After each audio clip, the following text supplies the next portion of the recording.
The day was Christmas Eve, many, many years ago. The weather was cold and snowy. Busy in his counting house, old Ebenezer Scrooge was counting his money.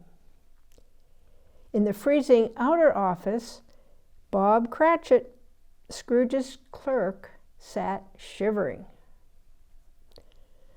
"Tomorrow is Christmas Day," said Bob Cratchit. "Will you be needing me to come to work tomorrow, sir?" "Christmas Day? Bah, humbug!" replied Scrooge.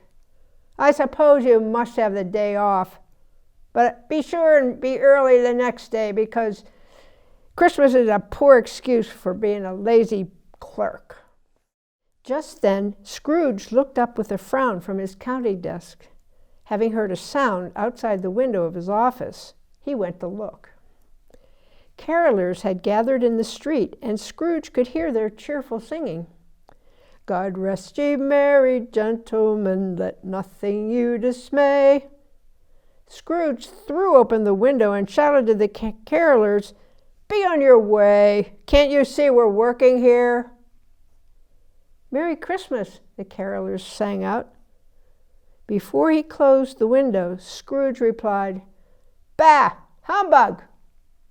Only fools go around with Merry Christmas on their lips." Scrooge went back to counting his money. A smile came over his face as he looked over the piles of gold coins on his table. He was interrupted by a knock on the door. Two gentlemen came and walked into his office. The first said, "We're here to collect some money for the poor. This is Christmas Eve, and many have no food for the holidays." Scrooge remarked, "I haven't time for all of this talk of Christmas. What rubbish! Let the poor take care of themselves. Don't bother me." "But, sir," replied the second man, "surely you would want to help people in need." Shaking his fist, Scrooge said, "Christmas? Bah! Humbug!" That night, Scrooge went home to an empty house.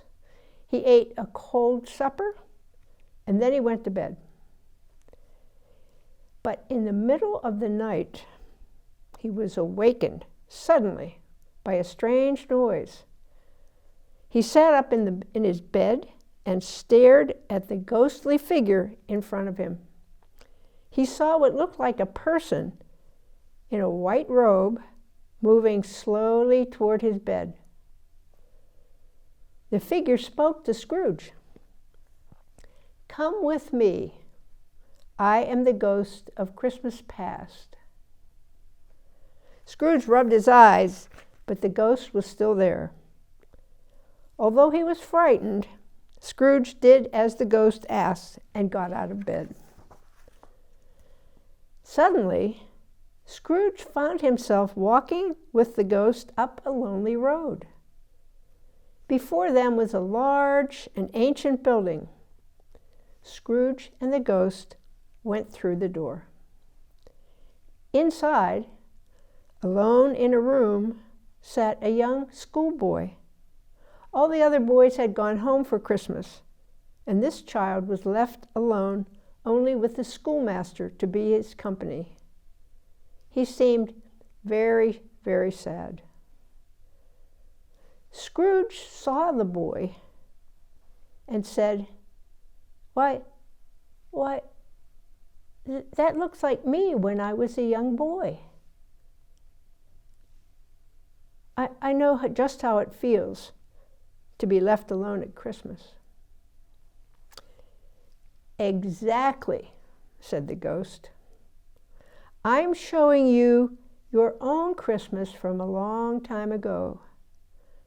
That's why I'm called the Ghost of Christmas Past."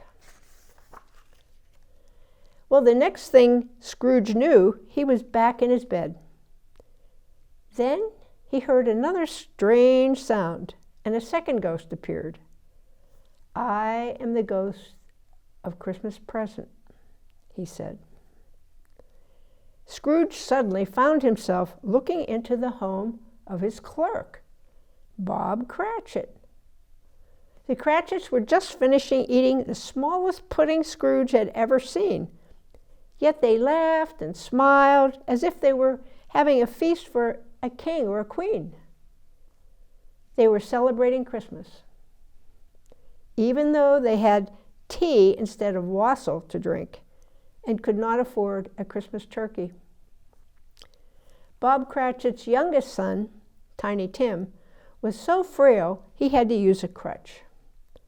But he said to his brothers and sisters, with a smile, "Merry Christmas to you and to everyone." Back in his own bed again, Scrooge was soon visited by a third ghost, who said, "I am the ghost of Christmas yet to come." Just then, Scrooge saw 3 men strolling along on the street on Christmas morning, talking to each other and saying, "Yeah, I heard that Scrooge is sick," said the first. "Who cares what happens to him?" remarked the second. The third man nodded in agreement.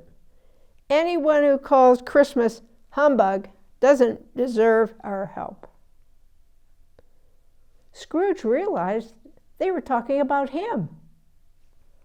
The next thing he knew, Scrooge was back in bed, and in the morning, the sun was just coming through the window, and it was Christmas Day. As soon as he could get dressed, Scrooge hurried to the market and bought the biggest Christmas turkey he could find, and then he bought pies and cakes and puddings and fruit, and he had them all sent to the Cratchits.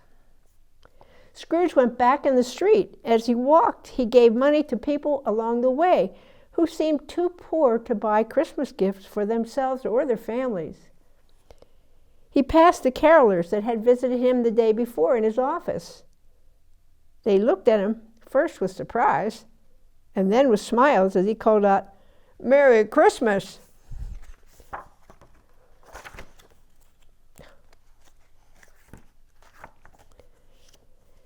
That Christmas Day, Scrooge went to shop after shop and bought Christmas gifts for every member of Bob Cratchit's family. He bought dolls for the girls and balls for the boys. He bought warm scarves and mittens for all the children. For Mrs. Cratchit, he bought a lovely handkerchief. And for Bob Cratchit, a pair of handsome gloves. Best of all, for Tiny Tim, he bought a toy puppet. After he had gathered all his gifts, he went to the Cratchits. He burst in the door with his arms full of presents, crying, "Merry Christmas! Merry Christmas!" Scrooge and the Cratchit family had a Christmas dinner none would ever forget. That night, they ate their fill of turkey with all the trimmings and opened their gifts. As they all sat around the fire, Tiny Tim looked at the happy, smiling faces and said, "Merry Christmas. God bless. God bless everyone. Everyone."